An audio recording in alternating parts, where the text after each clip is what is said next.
현재 몇 켤레 정도 되는 거예요? 이거 한 30? 40 쪽은 안 되고 한 그 정도 될 거야. 그럼 예전에 아울렛 오셨을 때는 네. 한 달에 몇 번 정도 오셨어요? 매일 매일이요? 매일 2군데를 갔어요. 추석 이런 명절에도 갔어요. 왜냐면 아울렛에 물건이 막 품절이 되니까 네. 사놓기만 하면 돈인데 이거 어떻게 나 주말에 어떻게 쉬어요? 가서 돈 벌어야지. 안녕하세요, 대표님. 안녕하세요. 간단하게 네. 자기소개 한 번만 부탁드리겠습니다.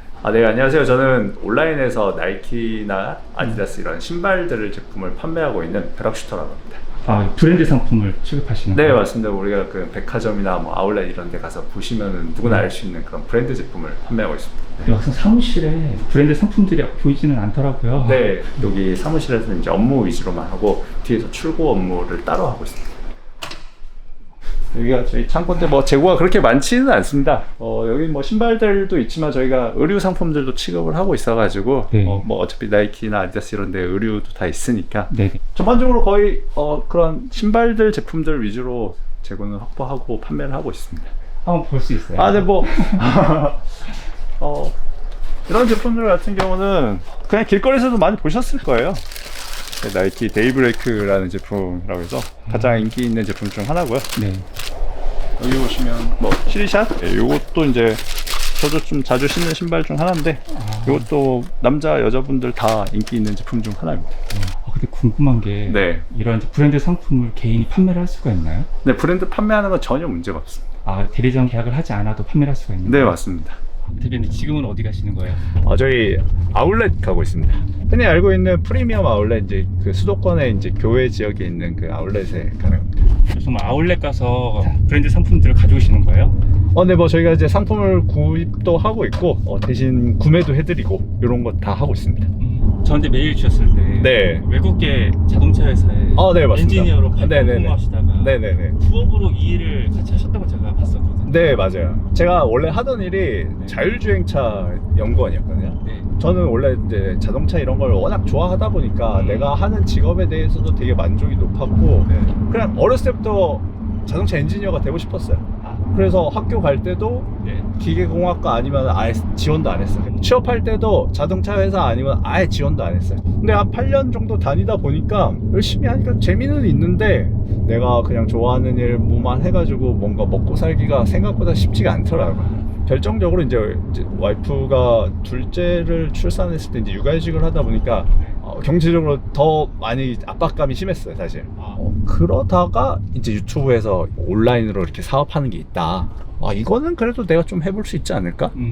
온라인 사업은 뭐 처음에 이제 유튜브를 보고 이제 시작을 했는데 생각보다 잘 된 거야. 그리고 그때 당시 또 사람들이 많이 하던 게 중국 구매 대행이었는데 네. 저것도 뭐 별거 아니네? 해볼 수 있겠다. 이렇게 하다 보니까 막 매출이 점점점 막 올라온 거야. 드디어 내가 이제 적성을 찾았구나. 회사에서 아무리 열심히 해도 뭐 돈을 더 주는 것도 아니고 수고했다 뭐 이런 말밖에 안 하니까 그래서 이제 회사를 퇴사를 한 거야. 부업이 너무 잘 돼서? 너무 잘 돼가지고 야 이거면은 굳이 내가 뭘 회사를 왜 다니지? 이제 중국 구매대행이랑 그 중국에서 사입하는 것들을 많이 했어요. 이게 잘 됐었는데 하다 보니까 이게 생각보다 문제가 많더라고. 중국 관련된 비즈니스를 하다 보니까 뭐 일단 기본적으로 법적인 문제도 있고 뭐 이미지 저작권이나 이런 판매 관련된 이슈들이 있어서 그러다가 실제로 뭐 내용 증명도 받고 경찰서도 가게 됐는데 이러면서 딱 그 생각이 들더라고. 뭐 중국 구매대행이나 사입이 이게 나쁘다는 게 아니라 사업의 그 연속성으로 봤을 때 이렇게는 내가 평생 먹고 살기는 좀 힘들겠다, 약간 이런 생각이 들더라고. 그러면서 다시 유튜브를 찾아보기 시작했어요. 뭘 해야 되지? 유일한 희망이었어요, 유튜브가. 그냥 유튜브 보고 책 보고 뭐 강의 듣고, 이게 저는 항상 어떤 거 새로운 거 시작할 때 그 사이클이거든요. 유튜브를 보다 보니까 뭐 이런 나이키를 팔 수 있다는 거예요. 저도 처음에 생각했죠. 야, 나이키 대리점이 아닌데 어떻게 팔지? 약간 이런 생각이 들더라고요. 근데 뭐 이제 영상을 보다 보니까 아울렛에서 이렇게 물건을 사다가 팔 수도 있고 뭐 온라인에서 사다가 팔 수도 있다. 이게 가능하다는 거예요. 그러니까 처음에 이걸 하려고 하니까 어려운 거야. 뭘 팔아야 될지, 뭐가 잘 팔리는 건지 알지를 못하니까 판매를 하기 전에 유튜브 영상 보고 뭐 친구들 물어보고 온라인에서 조사하고 이러는데 거의 2달 걸렸던 것 같아요. 구매 네. 대행을 해보셨다고 했잖아요. 네. 그 경험을 토대로 네. 브랜드 병행 수입도 해볼 수 있지 않았나요? 브랜드 제품을 병행 수입을 하려고 하면은 뭐 가능한 영역도 있긴 한데 거의 대부분 병행 수입하는 분들이 최소 미니멈 뭐 발주가 1억 억 단위로 이제 들어가더라고요. 그럼 저같이 이제 자본이 없는 사람이 시작하기에는 그렇게는 안 되겠더라고요. 아, 그러면 대표님은 네. 얼마를 갖고 시작하신 거예요? 저는 사입을 먼저 했어요, 사실. 뭐 많이는 아닌데 한 500 정도? 500. 네. 이 정도는 내가 뭐 그동안 온라인에서 팔아본 실력이 있고 한데 내가 이 정도는 팔 수 있지 않을까.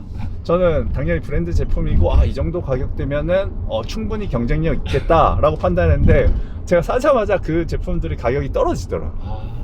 이게 사업이 진짜 어렵구나 라고 생각했는데 브랜드 제품의 이제 핵심을 알았어요, 사실. 결국에 인기 있는 제품은 재고가 다 소진이 되면 가격이 올라온다. 중국 제품들 같은 경우는 이제 가격들이 형성이 되기가 어려워요. 네. 왜냐면 잘 팔리면은 그냥 계속 막 찍어내는 거예요. 근데 나이키 제품은 그렇게 판매를 안 하거든요. 인기 있는 제품들은 오히려 한정적으로 판매를 하거든요. 근데 오래 갖고 있어도 어쨌든 팔린다는 말씀. 네, 맞아요. 그게 제품이 어느 정도 수요가 있는 제품이라고 하면 가격이 일시적으로 떨어질 수 있지만 그 제품이 다시 올라가기도 한다. 이게 진짜 우리가 학교에서 배웠던 수요와 공급의 법칙이더라고요. 그걸 알고 나서부터는 브랜드 유통이 이런 거구나. 자본금을 많이 들여서 그렇게 병행 수입을 하면 더 좋겠지만 그런 게 아니라고 하더라도 소자본으로도 뭔가를 해볼 수가 있겠구나. 왜 나이키 신발에만 주력을 하시는 거예요? 다른 뭐 아디다스나 뉴발란스라 아는 신발들 있잖아요. 네, 맞아요. 기본적으로 나이키가 가장 수요가 많고 나이키 코리아가 작년 매출이 명품이랑 합쳐서 뭐 샤넬, 구찌 이런 거랑 비교해서도 1등이에요. 그 정도로 나이키는 인기가 많은 제품이고 수익이 좋은 브랜드도 있지만 어쨌든 나이키만큼의 수요가 있지는 않다.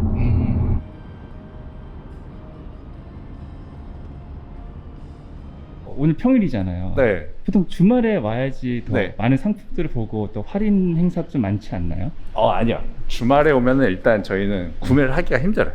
뭐 네. 상품을 하나 두 개 이렇게 사는 게 아니라 네. 이만큼씩 사니까 사실 다른 일반 고객분들한테 또 피해가 갈 수도 있고 결제만 오래 걸릴 때 막 30분 걸릴 때도 있어요. 특히나 나이키 같은 경우는 웨이팅이 어마어마해서 웨이팅 있을 정도예요? 네, 웨이팅 번호가 막 몇백 번 나오거든요. 그러니까 시간 대비 돈을 벌어야 되는데 뭐 몇 시간씩 기다려가지고 물건 사면은 의미가 없죠. 셀러 입장에서 봤을 때 할인폭도 크고 네. 좀 사입하기 좀 편한 거 있을까요? 기흥 같은 경우는 좀 물량이 많은 편이에요. 나이키 기준으로 봤을 때. 서열로 따지자고 하면은 신세계 아울렛이 제일 좋고 그 다음에 롯데, 그다음에 현대가 제일 안 좋아요. 상대적으로. 저희는 이제 신세계 하나, 롯데 하나 이렇게 가는데 더 좋은 거는 여주 아울렛이 더 좋아요, 신세계에서. 뭐 왔다 갔다 시간이 또 너무 많이 걸려가지고 그나마 이제 절충을 하는 게 신세계 시흥 그리고 롯데 기흥 이렇게 두 군데 하고 있습니다. 아울렛이 일반 백화점보다 얼마나 더 저렴한가요? 뭐 기본적으로는 어쨌든 2월 상품들이다 보니까 할인율이 다 들어가는 편이고 근데 아울렛 안에도 정상가로 판매하는 제품들도 있는데 기본적으로는 뭐 한 30% 정도가 딱 기준점인 것 같고 10% 할인하는 것도 있고 50% 할인하는 것도 있고 맥스 가면 70%까지도 할인을 해요. 70%까지? 네, 70% 하면 사실상 거의 원가에 던지는 수준이에요. 지금 가셔야 되는 거 아니에요? 지금 줄 서 있는 거 아니에요? 저기 또 몇 분들 벌써 줄을 서신 것 같은데 네. 아마 11시 딱 되면 들어가기 시작할 거예요. 아마. 그래요? 네. 여기 오시는 분 중에서 네. 대표님처럼 사입하러 오시는 분도 있겠네요. 많이 있죠.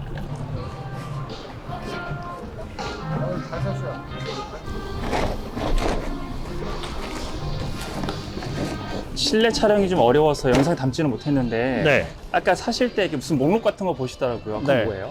저희 이제 주문 들어온 거 네. 처리하느라고. 그럼 단순히 사입을 하신 게 아니라 네. 그 주문 들어온 거를 오늘 사러 오신 거네요? 네, 맞습니다. 뭐 할인 기간에는 사입을 하는데 네. 보통 평상시에는 그렇게 주문 들어오면은 하나하나 이렇게 좀 처리를 하는 편이에요. 그럼 이렇게 사갖고 오늘 발송하시는 거예요? 네, 오늘 바로 당일 이제 발송해요. 그럼 쇼핑몰 같은 경우에는 사진만 올려놓고 네. 주문 들어왔을 때 네. 여기 와서 보내도 되겠네요? 그쵸. 뭐 저희가 이제 재고 따로 네. 구매 안 하고 이제 사입 안 하고 이제 자본금 없어도 이렇게 좀 처리가 가능합니다. 아예 좀 된다고 판단이 되시는 분들은 이사 오는 경우도 있더라고요.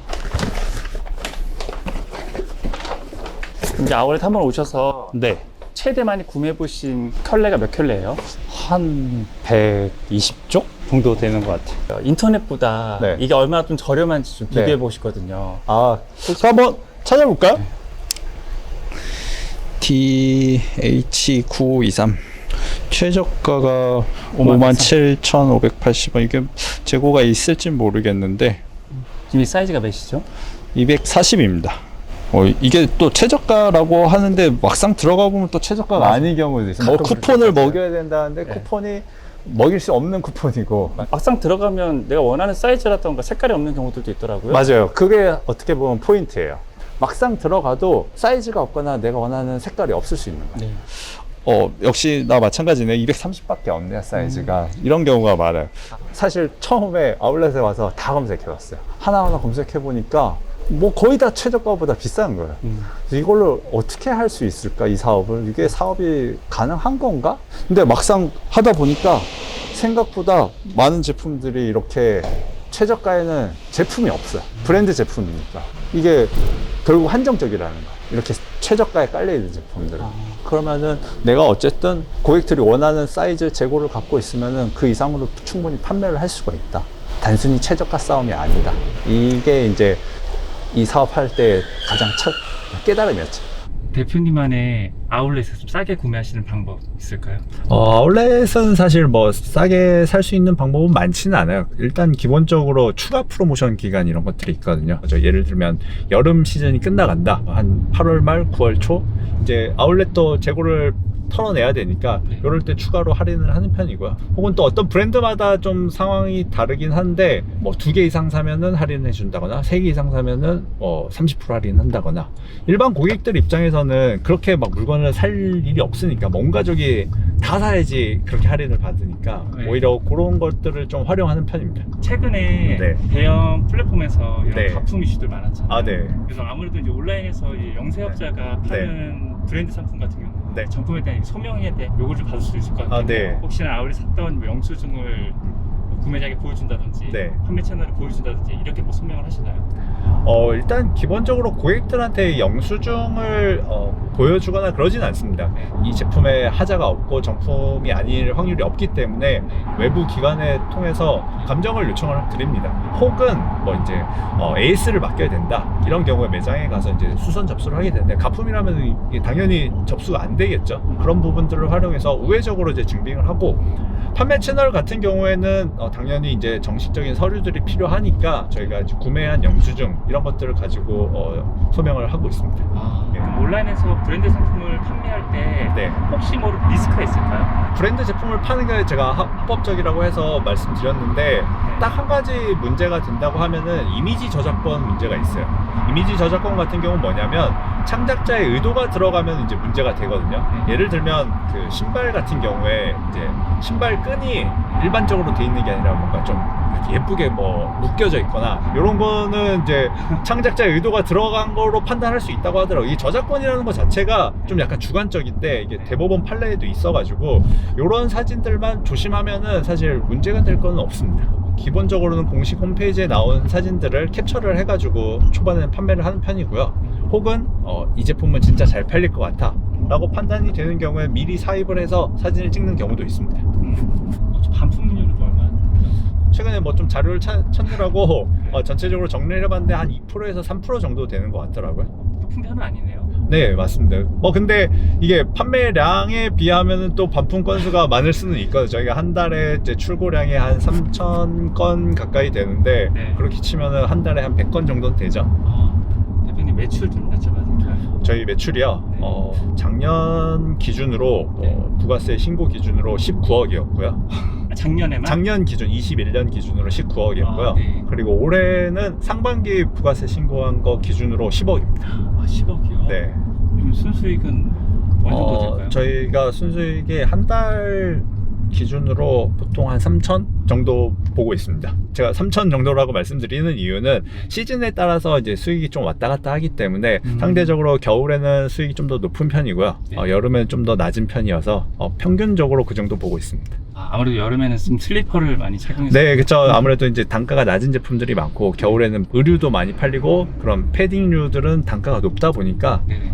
좀 수익이 좀 더 올라가는 편입니다. 아무래도 이 영상을 보시는 분들은 누구는 셀러라고 말할 수도 있을 거고 네. 또 누구는 대파리라고 말할 네. 수 있을 것 같긴 해요. 네, 충분히 그럴 수 있다고 생각해요. 뭐 그게 아닌 건 아니니까. 근데 저는 그렇게 물건을 단순히 판매한다기보다는 서비스를 한다고 생각을 하고 있거든요. 네. 리셀러 주제에 뭐 포장을 하네 라고 생각하실 수도 있는데, 그렇기보다는 고객들이 아울렛에 가면 시간이 들고 돈이 든단 말이에요. 그리고 막상 갔는데 내가 원하는 사이즈 재고가 없을 수도 있어요. 근데 내가 그런 제품들을 배달을 해주는 거죠. 아울렛에 있는 제품을. 실제로 그런 리뷰가 달리더라고요. 고객들한테 이거 어디 가서도 구하기 힘들었는데 여기에서만 구할 수 있었어요. 누군가에게는 필요한 서비스인 거예요. 그럼 내가 그 서비스를 해주고 있다 라고 이제 딱 생각을 하니까 제 자신한테도 좀 떳떳해진 것 같고 직원들한테도 그렇게 설명을 할 수가 있게 되더라고요. 배달의 민족이 초창기에 어떻게 됐는지 혹시 아세요? 아니요, 저 배달의 민족 같은 경우 이제 이게 한 10년 정도 된 서비스인데, 네. 초창기에는 배달의 민족도 음식점 DB가 없다 보니까 앱에서 주문을 하면 콜센터에서 그걸 받아가지고 그 음식점에다가 전화로 대신 주문을 해줬어요. 전화 대신 해주는 서비스였어요. 그냥 그런 서비스였어요. 근데 이제는 그게 커져가지고 앱으로 다 연동이 되고 하는 건데, 저는 이게 어떻게 보면은 제2의 배민?